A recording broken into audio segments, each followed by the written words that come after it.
Welcome, Central Kitsap Middle School families. This is Scott McDaniel, principal of Central Kitsap Middle School. Today we're going to talk about athletic opportunities. As we start the school year, our students are super excited to get out there and participate in sports. For the fall season, we do have our track program open to boys and girls in 6th through 8th grade. Our girls fast pitch team is open to 7th and 8th graders, and it is happening here this fall season. As we progress to Winter 1, we do have 7th and 8th grade girls soccer and 7th and 8th grade boys basketball. Boys basketball will take place here at our school in the gym, and I believe that our girls soccer program will be playing their games here in our new facility just behind the school. In our Winter 2 season, we have 7th and 8th grade girls basketball and 6th through 8th grade boys and girls wrestling. Girls wrestling is one of the fastest growing sports in the state, and we typically have a great team. Last year we had huge numbers of students turning out, so we hope to see that again this year. In spring, we do have 7th and 8th grade football and 7th and 8th grade girls volleyball.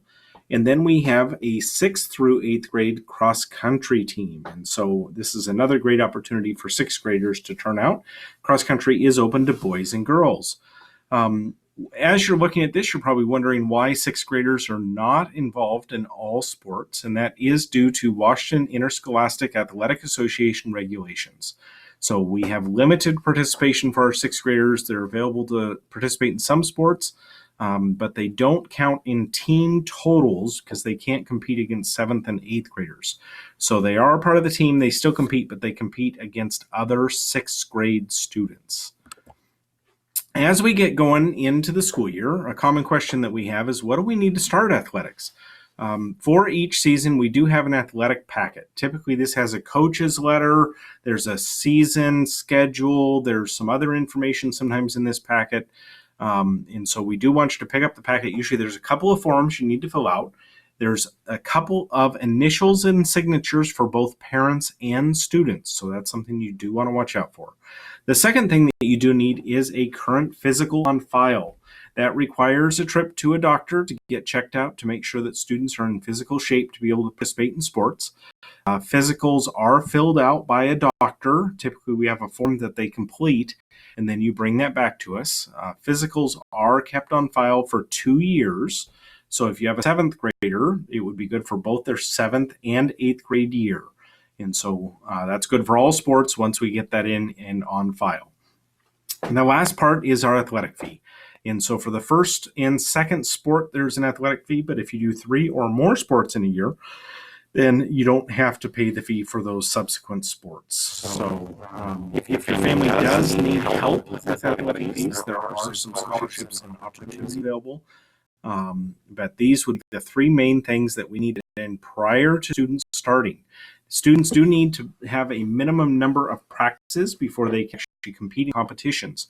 So we do want to try and get them out as soon as possible to get those started. One of the things that we want also for you and students to know is that athletes are students first. Students have to maintain their academic eligibility. That means that they can't have any Fs and they must have less than 2 Ds. Sometimes we do make exceptions to this based on individual education plans, but it's important to note that we really want our student athletes to be athletes first. So we do try and push study halls and trying to help. We've got some tutoring opportunities after school, as well as using other students on the team to provide some academic support. We really want our students to be doing well in school as well as in athletics. The bottom line for our athletic program is that it involves students perform much better in school. So we really encourage you to get your students involved and consider signing up for a sport. If it's not for a sport, you might have to consider an activity or a club. Check out our other video on the site here, which details some information there. Thank you so much.